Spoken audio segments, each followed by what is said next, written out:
proposons d'écouter dans un instant Jules Sergueï Fediounine à la librairie Ombre Blanche à Toulouse, jeudi 6 mars 2025. Jules Sergueï Fediounine est docteur en sciences politiques et enseigne à l'INALCO. Né en Russie, il est venu en France en 2013, achever ses études à l'École normale supérieure de Lyon. Ses travaux portent sur la question des nationalismes dans le monde post-soviétique. Il présentait ce jour-là son essai « Les nationalismes russes, gouverner, mobiliser, contester dans la Russie en guerre », publié aux éditions Kalman Levy, en discussion avec Natacha Laurent, maîtresse de conférence à l'université Toulouse-Jean Jaurès.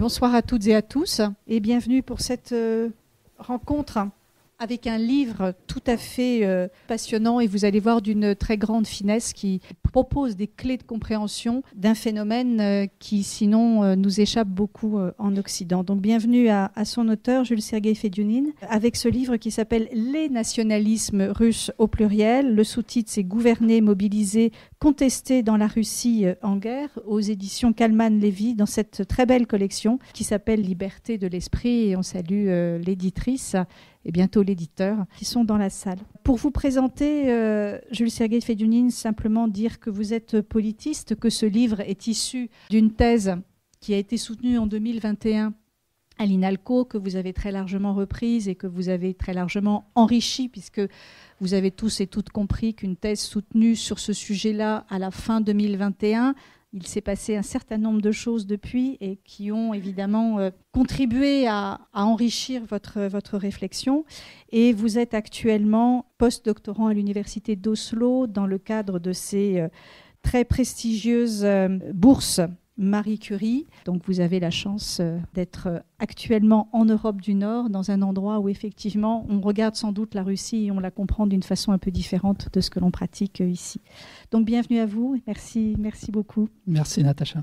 Ce livre est d'une très très grande richesse, donc j'ai sélectionné un certain nombre de questions, mais ensuite on vous donnera bien sûr la parole et puis Jules, vous pouvez évidemment aussi ne pas répondre ou répondre très longuement à certaines questions comme vous voulez. Mais je pars il y a une très très belle préface d'Audouin Rouzot aussi qui, je trouve, remet bien en perspective ce livre par rapport au lectorat français et du coup j'ai envie de commencer par quelque chose sur lequel vous insistez au début, qui est, je vous cite entre guillemets, la myopie eurocentrique, notre difficulté finalement à comprendre ces notions qu'on mobilise tous les jours, le nationalisme russe, et vous allez nous parler des nationalismes russes. Qu'est-ce que c'est que cette myopie eurocentrique selon vous ? Qu'est-ce qu'elle nous empêche de voir ? À quoi est-elle due ? Qu'est-ce que vous entendez par là ? Bonsoir à toutes et à tous. Merci d'être venus, de vous être déplacés pour cette rencontre. Merci beaucoup, Natacha, pour cette gentille introduction. Et pour cette première question, qui est une question théorique, bien entendu, mais qui, vous allez voir, a trait au sujet de ce livre, à savoir le nationalisme ou les nationalismes en temps de guerre. Donc je m'intéresse à ces deux phénomènes que sont le nationalisme et la guerre et qui entretiennent un rapport étroit à l'époque moderne. Donc je dois dire d'emblée, et vous le savez sans doute, que le nationalisme est un phénomène très moderne, presque synonyme, concomitant en réalité de la modernité politique. La guerre ne l'est pas, puisqu'on a fait des guerres depuis bien longtemps.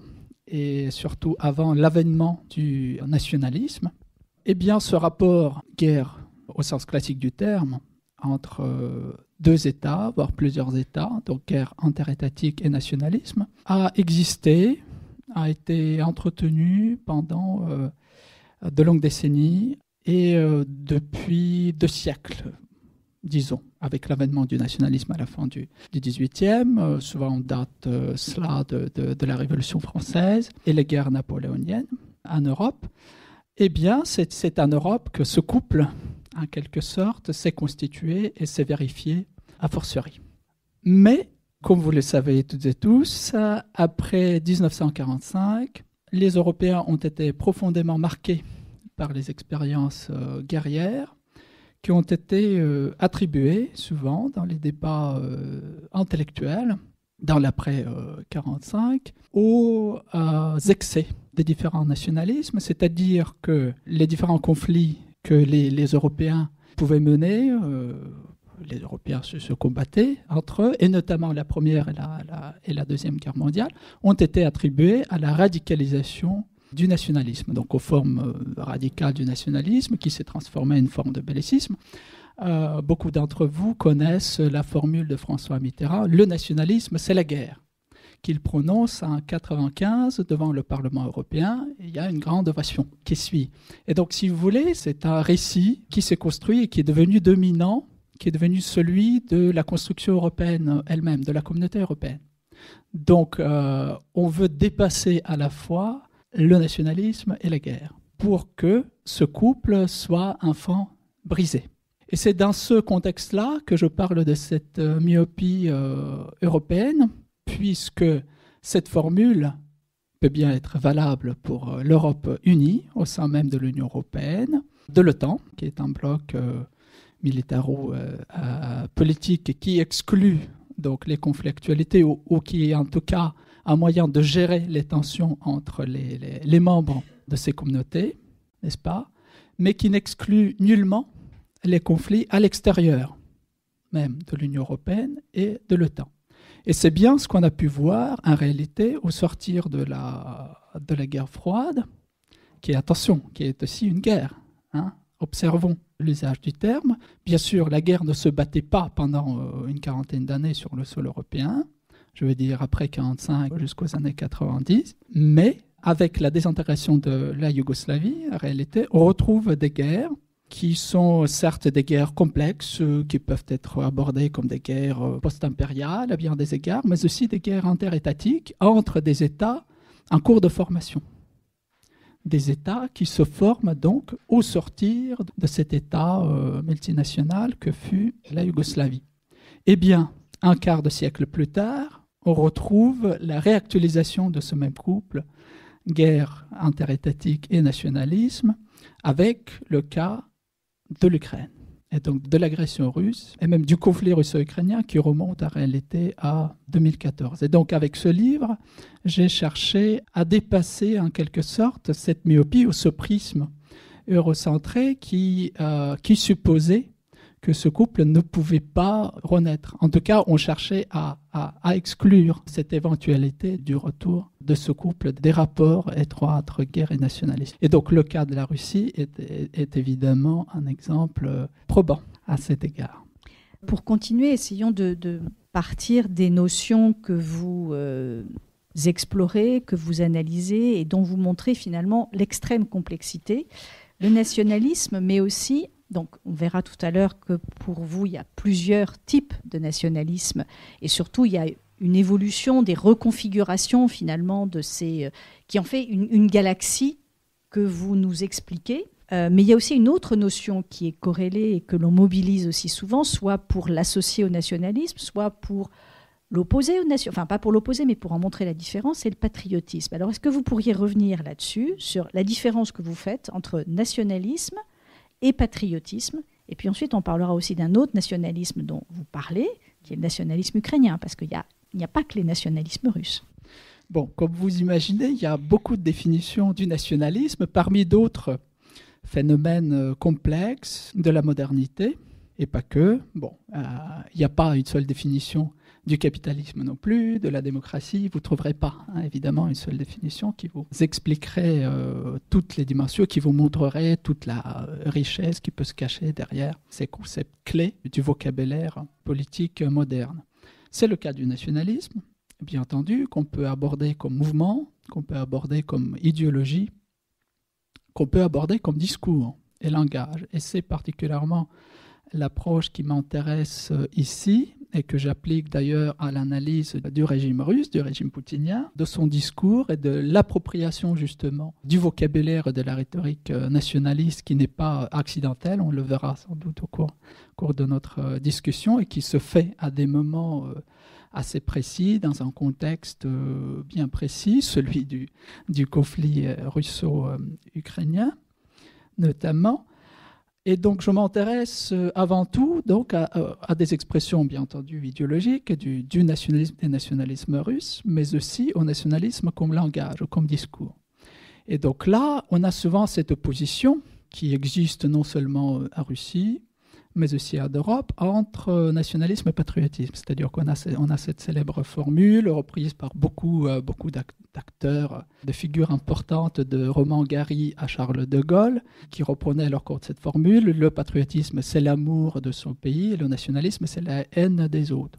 Eh bien, cette distinction, elle ne tient pas une fois confrontée, si vous voulez, à la réalité, aux réalités complexes, puisque le nationalisme et le patriotisme sont deux langages politiques qui peuvent être distincts en contexte, mais qui se rapprochent très souvent en réalité, qui peuvent mobiliser des symboles très proches. Les deux appellent à la patrie, patria, à la nation. Souvent, les patriotes en appellent à la nation, n'est-ce pas ? De ceux qui s'appellent patriotes. Et souvent, le patriotisme est tout simplement l'étiquette considérée comme acceptable, légitime pour le nationalisme, pour l'expression du nationalisme, n'est-ce pas ? C'est tout simplement une façade en quelque sorte. Donc, la plupart des acteurs nationalistes ne se diront pas nationalistes, ils se diront patriotes. Et on peut l'observer évidemment en France avec le Rassemblement national aujourd'hui et d'autres formations bien entendu. Regardez le nouveau groupe au Parlement européen qui est constitué des forces nationalistes, national-populistes, s'appelle Patriots, etc., etc. Donc on observe la même chose dans le contexte russe. Donc c'est un phénomène langagier, discursif. C'est que les acteurs, et notamment les acteurs dominants, dont les porte-paroles du régime et Vladimir Poutine en personne, se disent, la plupart du temps, on y reviendra sans doute, patriotes. Ils s'approprient l'étiquette du patriotisme pour dénoncer les autres nationalistes ou les autres visions, les autres projets nationaux, nationalistes, en les taxant de mauvais nationalisme. Alors qu'eux, ils sont des patriotes. Ils se disent patriotes, alors qu'en pratique peuvent très bien mobiliser les mêmes schémas, les mêmes idées et les mêmes éléments de langage. C'est ce que j'essaie de montrer dans ce livre. Alors, avant d'en venir aux distinctions que vous faites entre deux grands types de nationalisme russe, vous montrez comment ils se recomposent avec le temps, comment ils s'enrichissent et se complexifient. J'ai une question, puisqu'on parle de nationalisme, c'est qu'il y a une nation. Comment est-ce qu'on peut parler du nationalisme russe ? Est-ce qu'il y a une nation russe ? Parce que ça, c'est une vraie question. Dans ce pays qui reste, aujourd'hui la Fédération de Russie, multinationale. Très bonne question. Eh bien, je dirais que pour qu'il y ait du nationalisme, la présence, l'existence de la nation, quelle que soit notre définition, n'est pas une obligation. Ce n'est pas une condition nécessaire. Et bien au contraire, souvent le nationalisme ou la montée du nationalisme témoigne soit de l'affaiblissement de la nation, de la forme politique-nation. C'est ce qu'on observe aujourd'hui en Europe, notamment.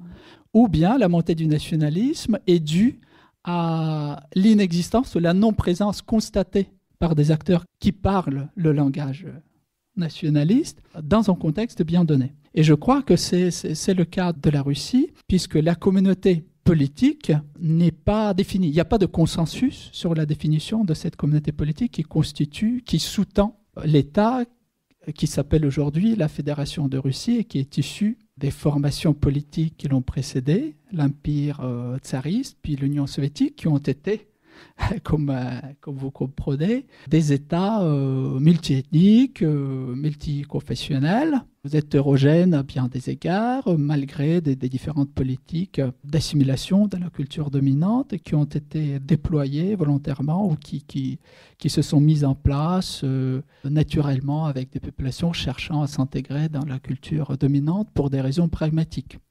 C'est souvent comme ça d'ailleurs que l'assimilation se produit. Donc on n'a pas une seule définition de cette communauté qui reste donc un objet de débat. Et les différents acteurs que je présente dans ce livre peuvent proposer des visions qui ont des visions différentes et parfois même divergentes, notamment entre une vision ethnocentrique de la nation, quand la nation est définie comme un groupe ethnique majoritaire, par descendance ou par culture, ou les deux. Déjà là, on a des différentes visions qui peuvent entrer en conflit. Et disons un autre grand groupe, et c'est là cette distinction entre deux grands courants idéologiques du nationalisme russe. Leurs racines remontent en réalité au XIXe siècle. Tout au moins, ce deuxième groupe, il imagine la Russie comme empire ou comme civilisation, qui est un terme aujourd'hui plus acceptable, vu la connotation négative souvent associée au terme empire, comme on a parlé du nationalisme, qui est souvent un concept négativement connoté. Et l'empire peut l'être aussi. En tout cas, ne s'utilise pas dans le langage officiel, pas avec aisance, tandis que le terme de civilisation peut permettre une certaine flexibilité qui ne réduit pas donc la définition de cette communauté au phénomène ethnique ou culturel, mais qui peut ajouter d'autres dimensions, dont notamment la présence des populations russes ou russophones au-delà des frontières de la Fédération de Russie. Donc vous voyez, on peut jouer évidemment avec ces notions, et c'est ce que les différents acteurs que je qualifie de même de nationalistes font. Est-ce que vous pourriez nous donner des exemples justement concrets de quelques groupes d'acteurs pour nous montrer comment ces reconfigurations sont possibles? Parce qu'on se demande quand même, en vous écoutant, alors en vous lisant on comprend, mais en vous écoutant, comment ces nationalismes peuvent être compatibles et comment ils peuvent peut-être se mêler, se métisser, devenir des objets presque hybrides, non? Oui, ils peuvent devenir hybrides, mais ils ne sont pas toujours compatibles d'ailleurs. Et un exemple récent, peut-être ça va vous donner une certaine idée de quoi je vous parle.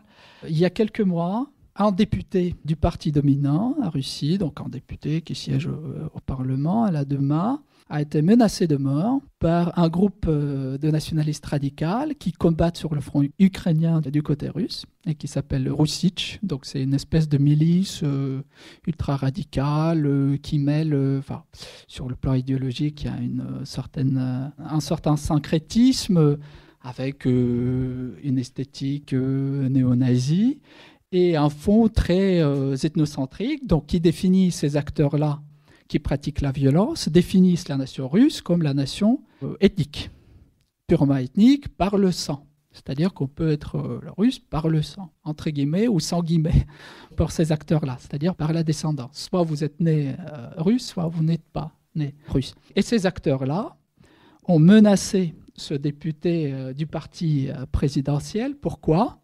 Parce que ce député, il s'est prononcé contre les acteurs ethno-nationalistes en disant qu'après la guerre, il faudra emprisonner tous ces acteurs-là. Et là où ça devient intéressant, c'est que ce député qui s'appelle Yevgeny Fedorov, il a lui-même fondé un mouvement qui porte un certain projet nationaliste, mais que je qualifierais de national-impérialisme, puisqu'il redéfinit cette communauté nationale russe comme étant par essence multiethnique et multiconfessionnelle. C'est-à-dire qu'il y a une certaine unité qui est d'ailleurs une formule officielle aujourd'hui en Russie. C'est-à-dire Poutine reprend constamment cette formule en parlant du peuple russe ou de Russie comme d'un peuple multinational, multiethnique et multiconfessionnel. Et donc ce député-là, qui se fait menacer par les ethno-nationalistes, lui-même, il porte une certaine vision de la communauté russe, mais qui n'est pas du tout ethno-nationaliste, et qui propose une vision un peu plus inclusive, on pourrait dire, mais qui est aussi compatible avec la forme politique empire. Donc qui dépasse un certain cadre purement national, et qui est en l'occurrence expansionniste dans son cas-là. Et profondément conspirationniste, parce que ce mouvement qui s'appelle Mouvement de libération nationale, je répète, c'est un député du parti présidentiel, donc il est associé institutionnellement au régime, même si, on peut dire c'est un marginal, mais n'empêche, il est toujours député. Il a tenu un discours depuis de longues années, début des années 2010 notamment, à propos de la colonisation de l'État russe par l'Occident. Il n'était pas le seul, en réalité, puisque beaucoup d'acteurs qui ont parlé et qui continuent à parler le langage nationaliste à Russie, dont le Parti communiste, c'est pas le même qu'à l'époque soviétique, vous pouvez imaginer, qui n'est plus internationaliste, mais qui est foncièrement nationaliste et qui joue beaucoup sur les thèmes comme l'extension supposée des Russes ethniques, mais qui porte aussi cette vision plutôt englobante que les Russes, c'est le noyau en quelque sorte, ethnoculturel, mais il y a d'autres populations qui doivent être associées à ce noyau. eh bien, tous ces acteurs ont pu parler depuis de longues années de la colonisation de la Russie par l'Occident, la colonisation mentale, mais aussi la colonisation institutionnelle à travers la Constitution, les valeurs qui sont inscrites dans la Constitution, le modèle même d'organisation du pouvoir public. La Russie est officiellement une république avec le président, etc. Et évidemment, il y a eu une grande inspiration dans cette constitution. Il y a une grande inspiration de la Ve République française, notamment, ou bien des États-Unis, etc.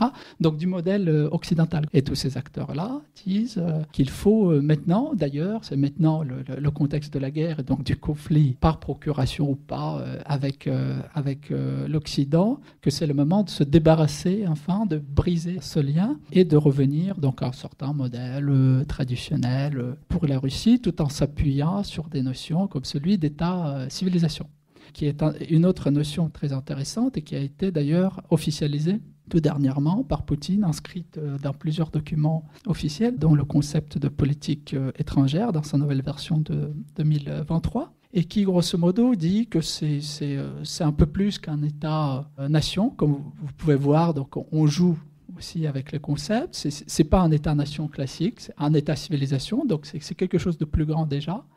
Et je pense que sur le plan de politique étrangère, en tout cas, c'est une forme d'affirmation du droit, presque, ou en tout cas de la capacité déclarée de cet État, en l'occurrence la Russie, d'agir sur son environnement régional et bien au-delà.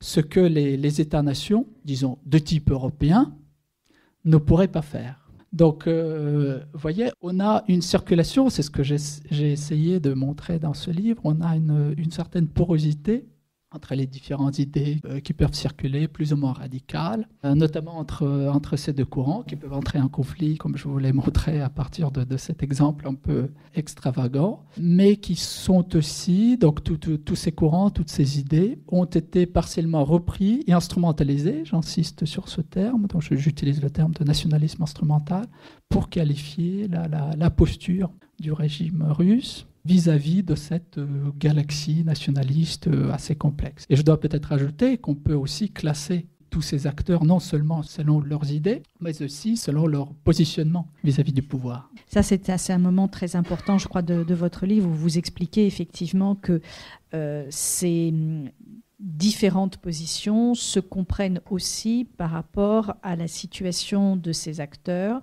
par rapport au pouvoir politique. Et vous faites 4 grandes catégories, en gros, enfin 4 grands ensembles, entre ceux que vous appelez les grands hommes, ceux qui sont les plus près, on va dire, de Poutine, jusqu'à ces groupes nationalistes radicaux. Est-ce que vous pourriez nous expliquer ça justement, comment cette position presque géographique, enfin c'est pas géographique, mais c'est sur une carte mentale presque idéologique, cette position de ces acteurs influe finalement, enfin donne une couleur particulière aux propositions idéologiques?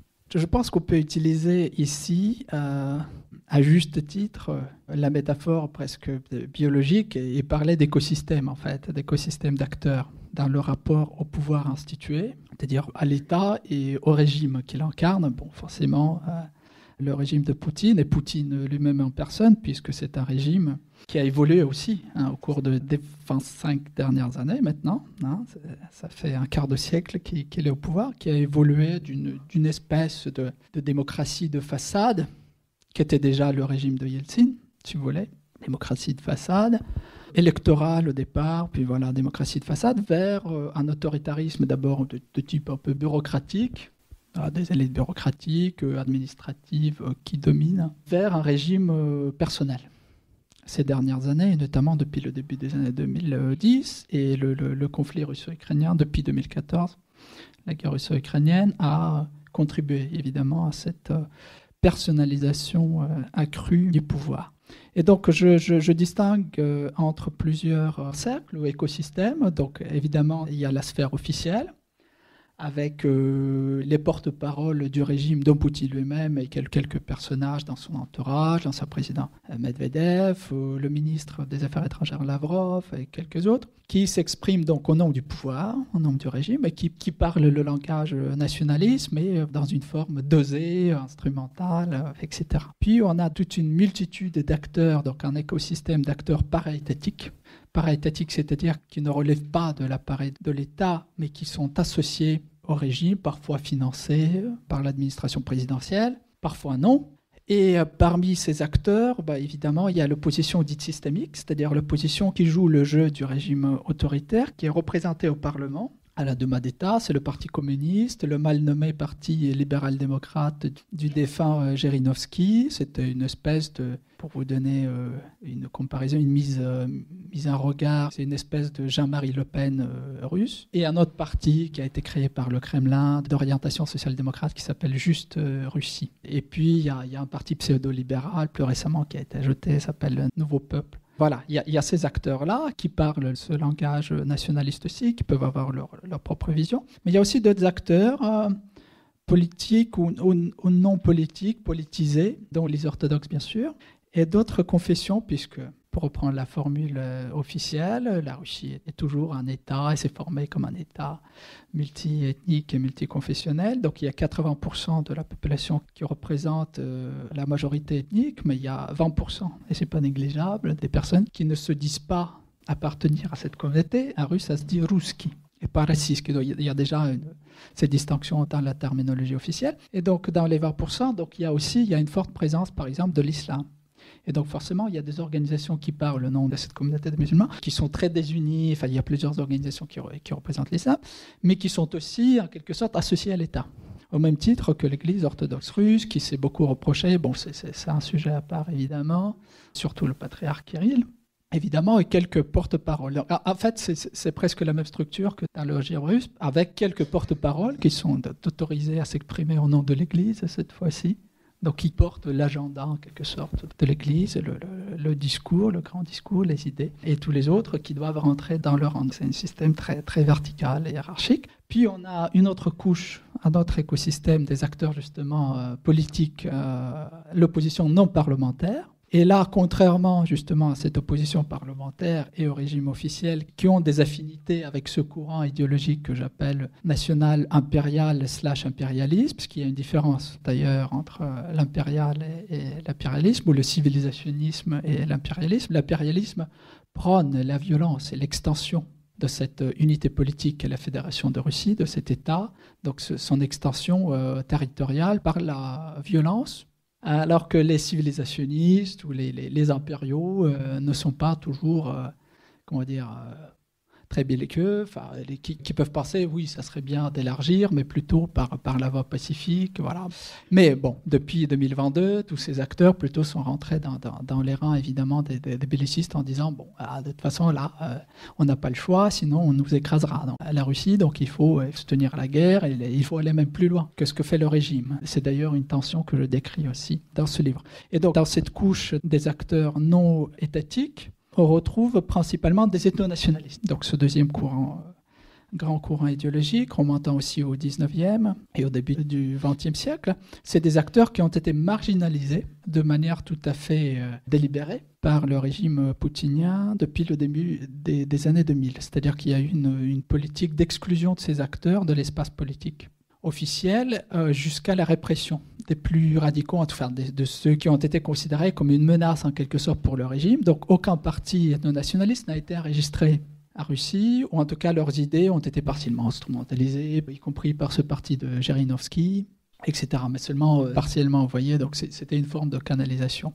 Et enfin, le quatrième cercle ou écosystème, c'est les acteurs les plus violents, c'est vraiment ceux qui pratiquent, qui ont pratiqué la violence, visant les minorités visibles, les minorités sexuelles, les personnes issues de l'immigration considérées comme non-slaves, de l'Asie centrale, du Caucase, y compris les citoyens de Russie d'ailleurs, qui sont considérés dans ces milieux comme non-russes. Donc vous voyez la particularité un peu de la situation. Et donc ces acteurs-là ont été aussi combattus, si vous voulez, par le régime. Et c'est vrai que les vis ont été resserrées dès la fin des années 2000, parce qu'il y a eu quelques grandes affaires, et aussi le Kremlin surtout a senti une menace qui pouvait provenir de ces acteurs radicaux qui commençaient à se rassembler, constituer le mouvement. C'est ce qu'on observe dans d'autres contextes, y compris en France. Vous voyez, on voit quand même l'organisation des plus radicaux, d'inspiration souvent néo-nazis,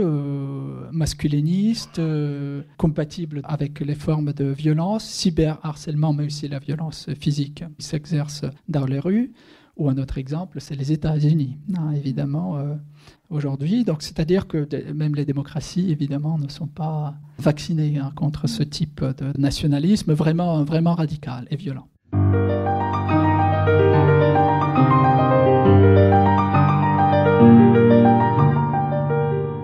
Jules Sergueï Fediounine, auteur de l'ouvrage Les nationalismes russes, édition Kalman Levy, à la librairie Ombre Blanche, jeudi 6 mars 2025.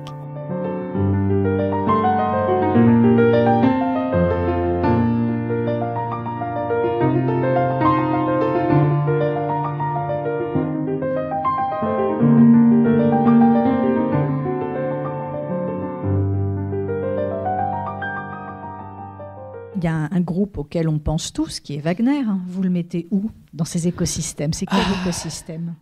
C'est un peu particulier parce que ce n'est pas un acteur politique à proprement parler, même si Prigojine, pendant ces derniers mois, disons, de sa vie, il pouvait sans doute développer certaines ambitions politiques, mais à partir d'un terrain différent, puisque c'était... il a commencé comme entrepreneur. Pour vous, c'est pas un acteur des nations. Si on doit le classer... Il a diffusé quand même une idéologie nationaliste, non? Je dirais qu'on pourrait l'associer plutôt à cet écosystème des acteurs para-étatiques, mandataires, et qui portent cette vision de national-impérialisme, clairement, parfaitement compatible avec la violence, bien entendu. Mais encore une fois, c'est un phénomène un peu à part, parce que ce n'est pas un mouvement politique. Dès le départ, le Wagner, c'est une milice.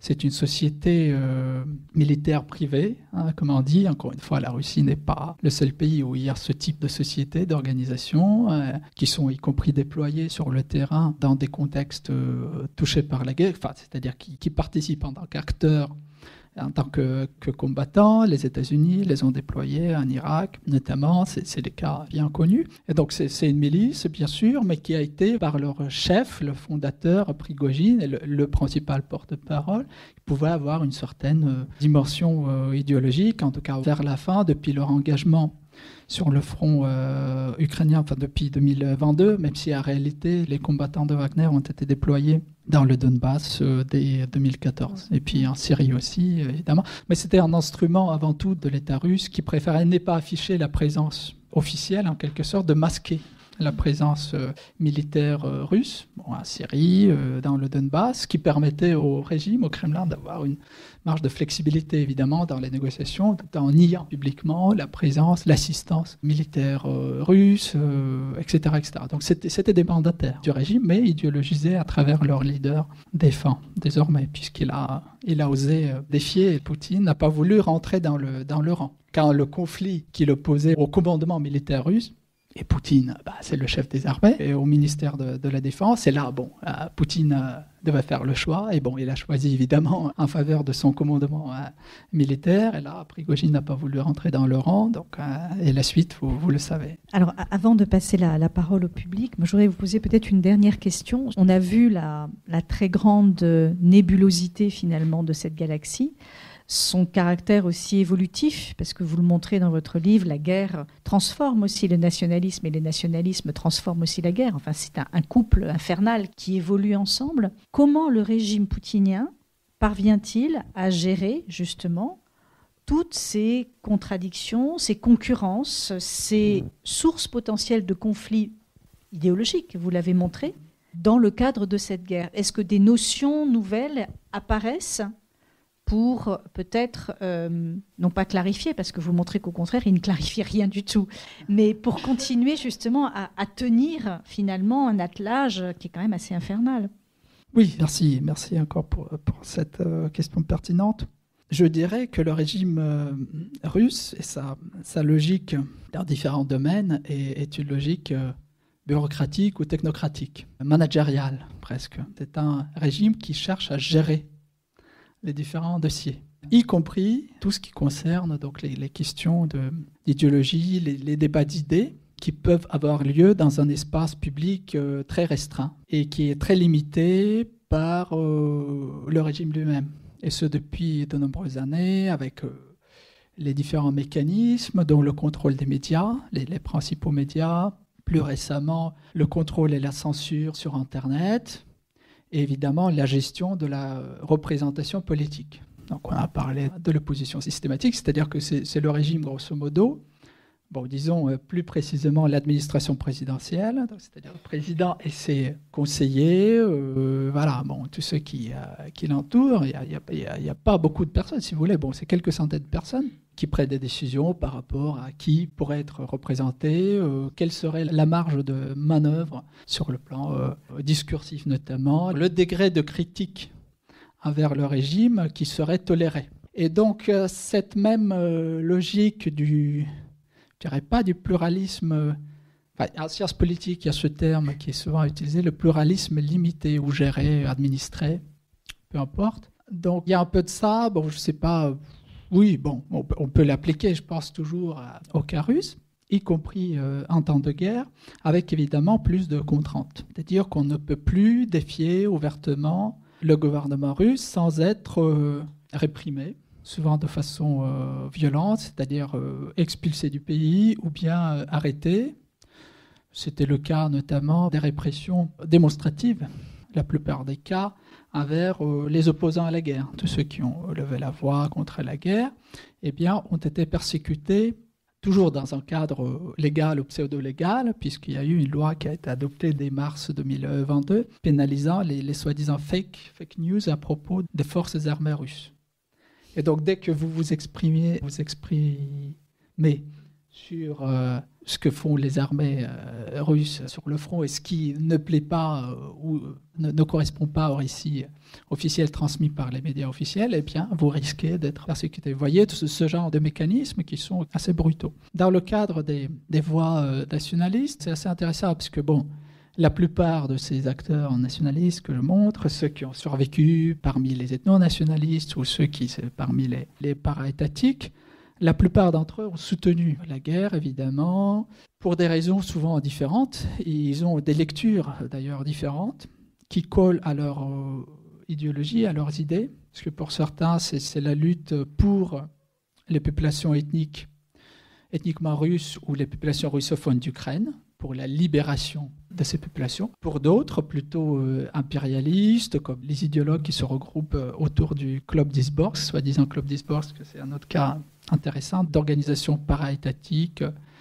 qui regroupe des idéologues d'orientation impériale et impérialiste, qui se disent tous patriotes, évidemment, et pas nationalistes. Eux, ils prônent plutôt une lecture territoriale, c'est-à-dire que pour eux, ce qui importe, c'est la restauration de la grande puissance de la Russie et la possibilité d'absorber de nouveaux territoires. Et puis finalement, peu importe si c'est les Russes ethniques ou pas, donc c'est-à-dire qu'il faut ouvrir éventuellement d'autres fronts pour ces acteurs-là.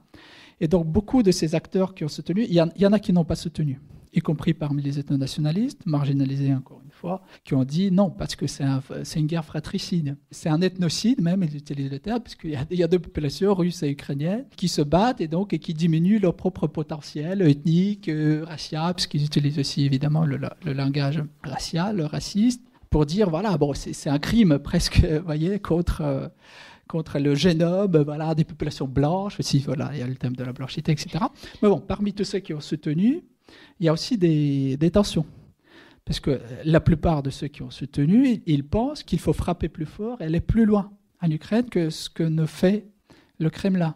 C'est-à-dire proclamer une mobilisation générale en Russie sur le modèle ukrainien, parce que bon, l'Ukraine a mobilisé et interdit notamment la sortie de tous les hommes entre 18 et 60 ans du territoire national, puisque ces hommes sont considérés comme mobilisables, potentiellement mobilisés. Bon, ils ne sont pas tous mobilisés, mais ces acteurs nationalistes russes pro-guerre, ils prennent donc ce type de mesures, donc mobilisation pour aller plus fort et occuper le plus grand nombre de territoires, libérer le plus grand nombre de territoires, qui pense qu'il faut agir de manière beaucoup plus décisive sur les questions économiques, la transformation de l'économie russe, que ça soit une véritable économie de guerre.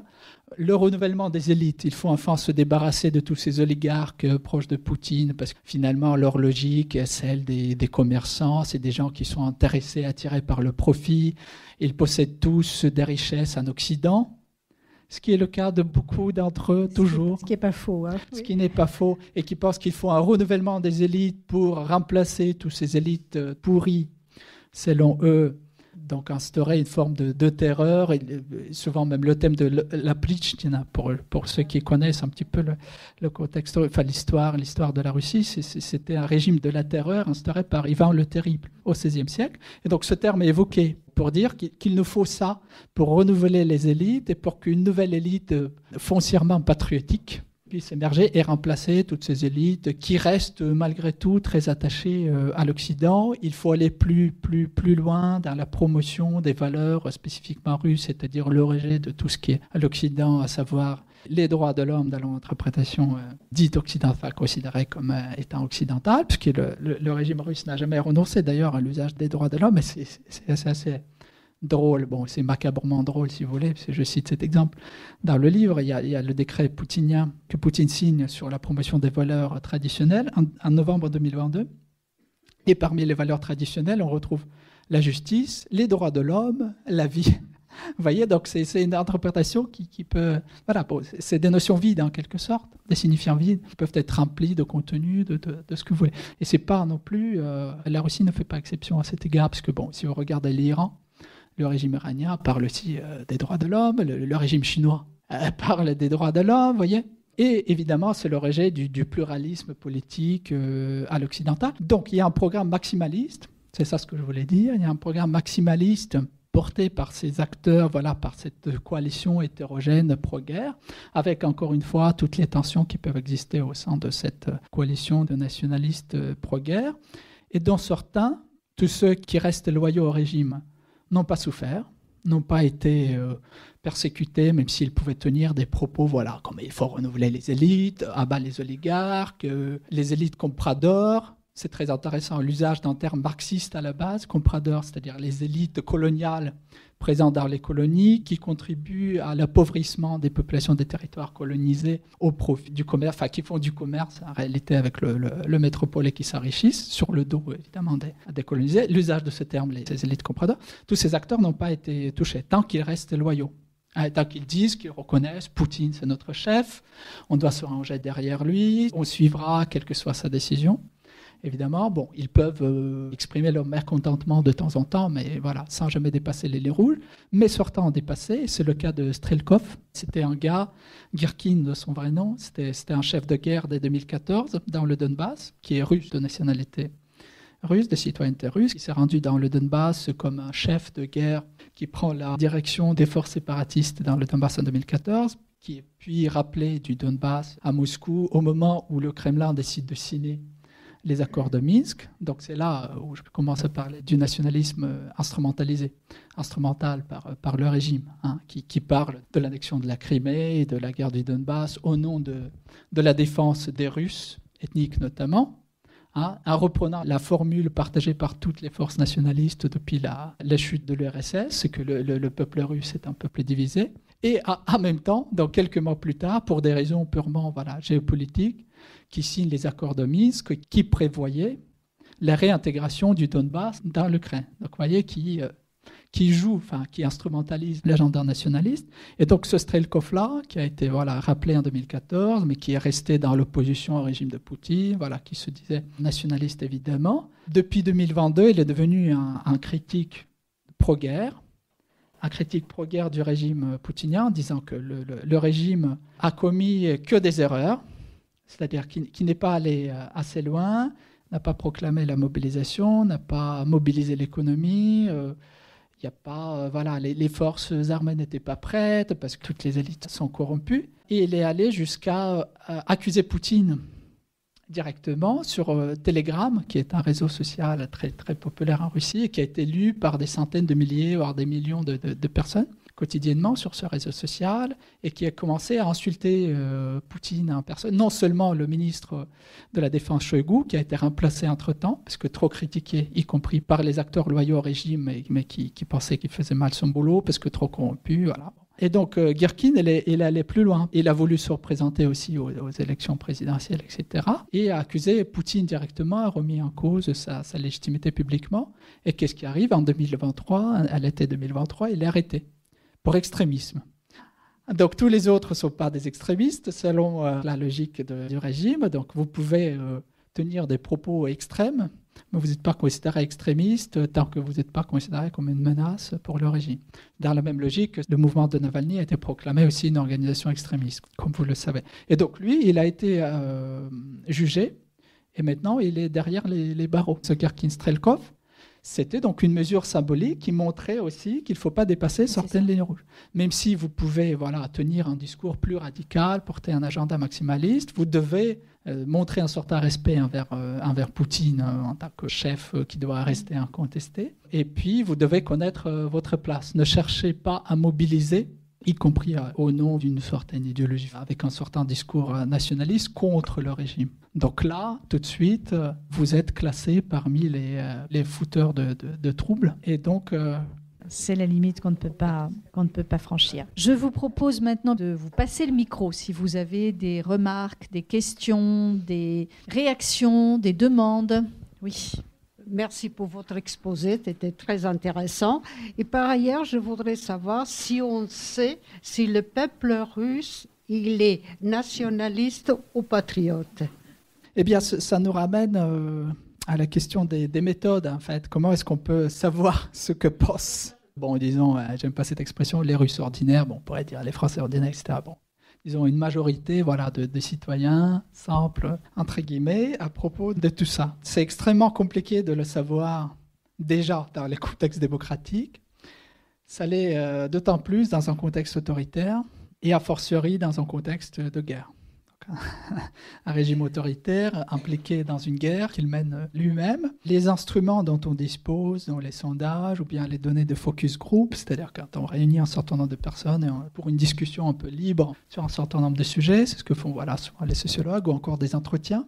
Mais c'est très limité parce qu'on ne peut pas parler évidemment à des millions de personnes, n'est-ce pas ?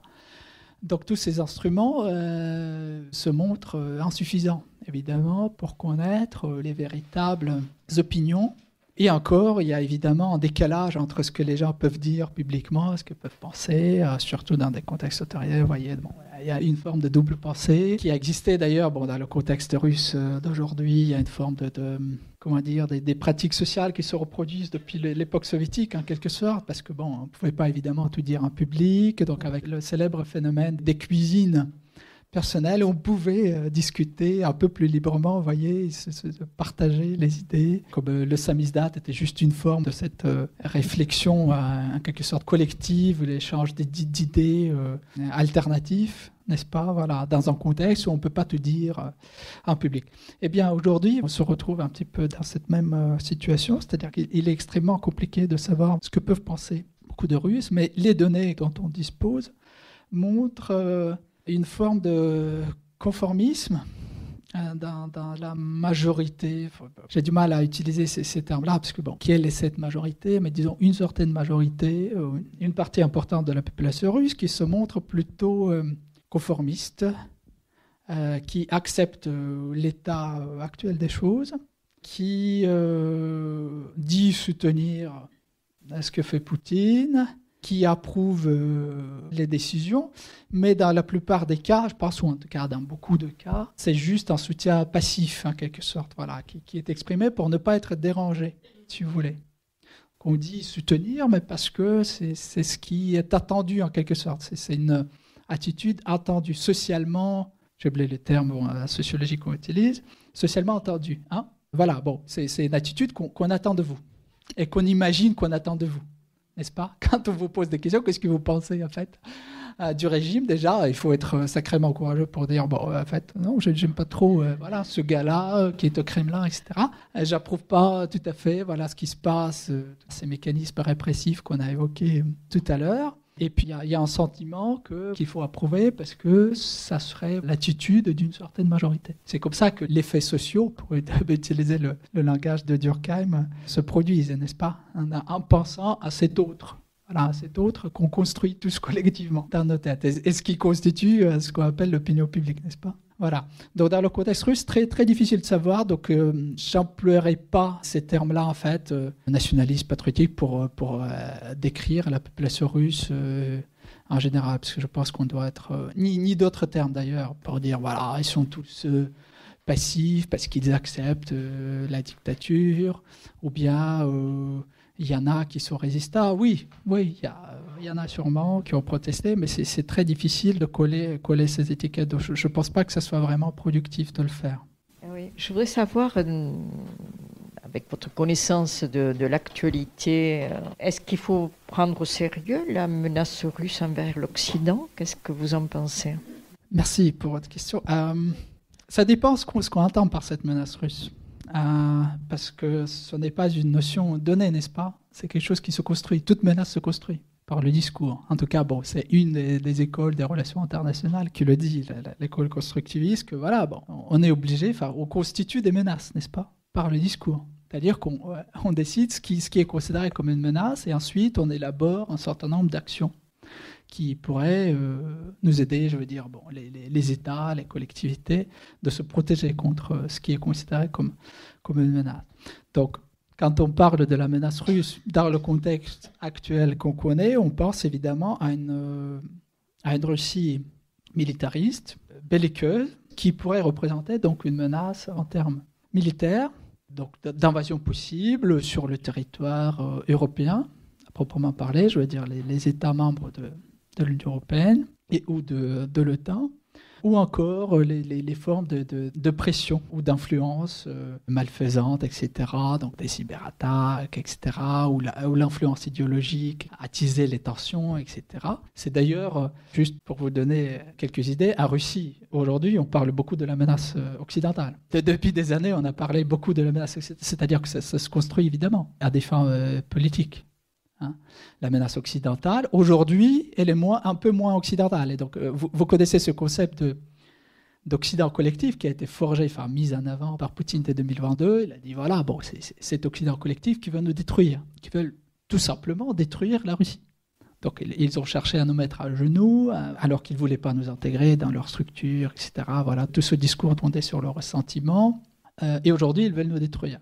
Et donc, il y a la menace occidentale, et aujourd'hui, qui est un peu moins occidentale, quand il y a cette possibilité d'un accord, en tout cas, voilà, le dessin d'un accord, une idée d'accord, qui pourrait se profiler entre les administrations Trump et Poutine. Cet Occident, il se relève beaucoup moins collectif d'un seul coup. Et donc, on peut parler, voilà, c'est les Européens, finalement, qui ne veulent pas la paix, jugés par leurs déclarations, donc les déclarations de Macron. Donc il y a cette construction de la menace. Donc j'imagine que votre question, c'est de savoir si on doit prendre au sérieux ce qu'on pourrait considérer, de notre point de vue, en France, en Europe, et dans ce contexte actuel de l'abandon de facto des États-Unis, de la fin, en quelque sorte, d'un ordre international libéral. Et je pense que c'est ça. On vit la fin d'un ordre libéral. Et le début d'un désordre illibéral. En tout cas, c'est la thèse que je défendrai. On peut revenir plus tard dans la discussion. Donc, la question est de savoir si on doit prendre au sérieux la Russie militarisée, qui pourrait donc aller plus loin d'ici quelques années, qui pourrait menacer directement l'Europe. Eh bien, la réponse la plus prudente, ça serait de dire oui.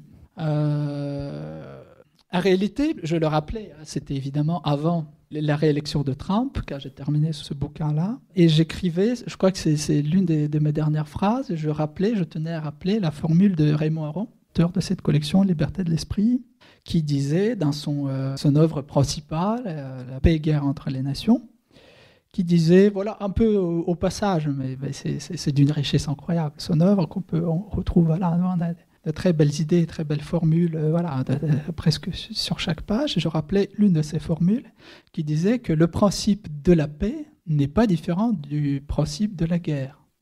C'est-à-dire que les paix se fondent sur la puissance. Les paix se fondent sur la puissance, c'est-à-dire sur la capacité des unités politiques, les États, moderne d'agir les uns sur les autres. C'est-à-dire qu'on ne peut pas espérer d'être en paix si on n'est pas suffisamment puissant et si on n'est pas perçu par suffisamment puissant pour se défendre.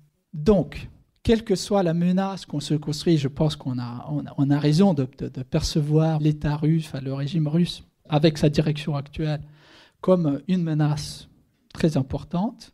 Je ne sais pas si elle est existentielle ou pas, vous voyez, c'est par le discours. Enfin, pour Macron, à suivre Macron, c'est une menace vraiment existentielle. Mais dans tous les cas, je pense que l'Europe doit se montrer suffisamment puissante, surtout dans ce contexte du désengagement des États-Unis. En fait, on n'a pas d'autre choix. Une question qui se pose, en revanche, c'est qu'est-ce qu'on peut faire en pratique et pourquoi on n'a pas fait plus avant. Et qu'est-ce qu'on fera à partir d'aujourd'hui? Il y a toujours eu beaucoup de débats. Bon, peut-être je me montre trop critique ou trop pessimiste, hein, à vous d'en juger. Mais mon sentiment est que jusque-là, on a pu parler d'une nécessité. Et finalement, bon, Macron a eu raison sur ce plan. On peut penser ce qu'on veut de Macron à bien des égards. Je suis assez critique envers lui. Mais je pense que sur ce plan-là, il a eu raison, depuis le début de son premier mandat, d'insister sur l'autonomie stratégique de l'Europe. Je crois que c'est le terme qu'il a forgé, qui a ramené dans le débat européen. Il a eu raison, parfaitement raison sur ce plan-là. Sauf que depuis 8 ans, qu'est-ce qu'on a fait en pratique? Pas grand-chose. C'est-à-dire qu'on attendait vraiment de voir si les États-Unis allaient se désengager véritablement ou pas. On se disait, bon, mais finalement, le premier mandat de Trump, c'était désagréable, bien sûr, on voyait les dangers venir. Mais on se disait, en tout cas, je parle des élites politiques, on se disait, bon, mais finalement, ça ne peut pas être la fin de cet ordre libéral. Les États-Unis n'abandonneront pas l'Europe. Parce que Trump, c'est une parenthèse en quelque sorte. Et effectivement, avec Biden, on a pu se rassurer. Je parle encore des élites, et on a eu ce sentiment, ah ben oui, ok, c'est le retour à la normale en quelque sorte. Parce que Biden a réaffirmé, en tout cas dans son discours, évidemment, on est tous ensemble, les démocraties occidentales, libérales, plus ou moins libérales d'ailleurs, parce que à regarder la Hongrie, bien d'autres pays qui suivent un peu l'exemple. Regardez l'Italie aujourd'hui, bon, ouais. Et la France n'est pas épargnée dans un avenir proche, je veux dire. Mais oui, donc on n'a pas pris au sérieux. Et donc on a eu un débat qui n'a pas été suffisamment solide, fort, mais surtout on a fait très peu, y compris depuis 2022. Quand cette menace russe qu'on a évoquée a été déjà bien présente, c'est-à-dire on a été conscient, elle a été construite comme une menace, la Russie a été déjà perçue comme un ennemi du moins potentiel, sinon réel déjà avec les cyberattaques, l'influence idéologique, du moins potentiel sur le plan militaire, eh bien qu'est-ce qu'on a fait? Très peu, voire rien. Donc j'attends de voir ce que les élites politiques pourront proposer. Donc vous savez, aujourd'hui il y a eu une nouvelle rencontre à Bruxelles, le Conseil européen, avec de nouvelles discussions sur ce que pourrait être cette conception réaffirmée de réarmement de l'Europe, de construction de la défense européenne. Je ne sais pas, j'attends de voir parce que je crains que les Européens restent très divisés, même dans ce contexte actuel.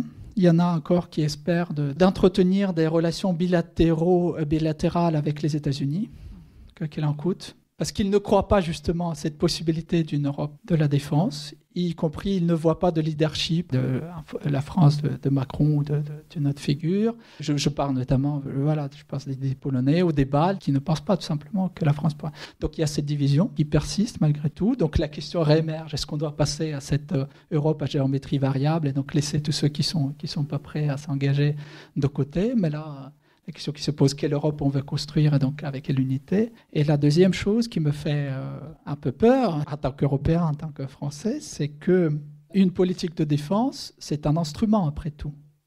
Parce que le vrai fondement, c'est d'avoir une politique étrangère commune. Et on ne l'a pas.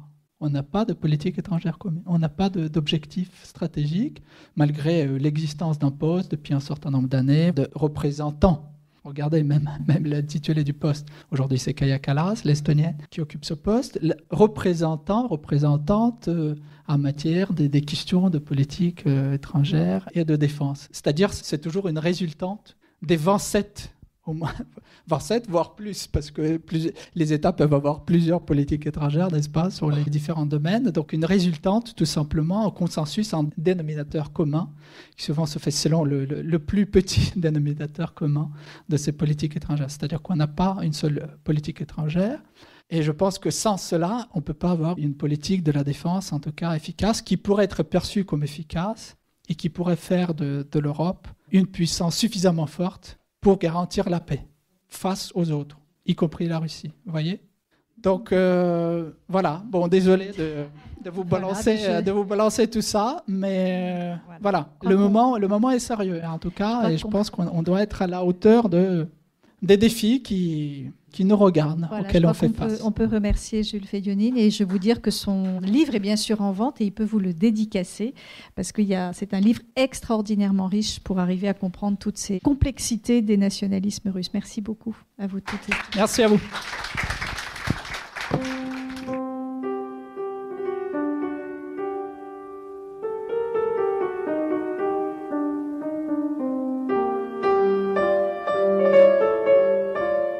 Vous venez d'écouter une rencontre avec le politiste Jules-Sergueï Fédiounine, auteur de Les nationalismes russes, gouverner, mobiliser, contester dans la Russie en guerre, paru chez Kalman Levy, enregistré à la librairie Ombre Blanche à Toulouse, jeudi 6 mars 2025, et réalisé et mis en onde par Radio Radio avec Radio Radio Plus et Radio Terre.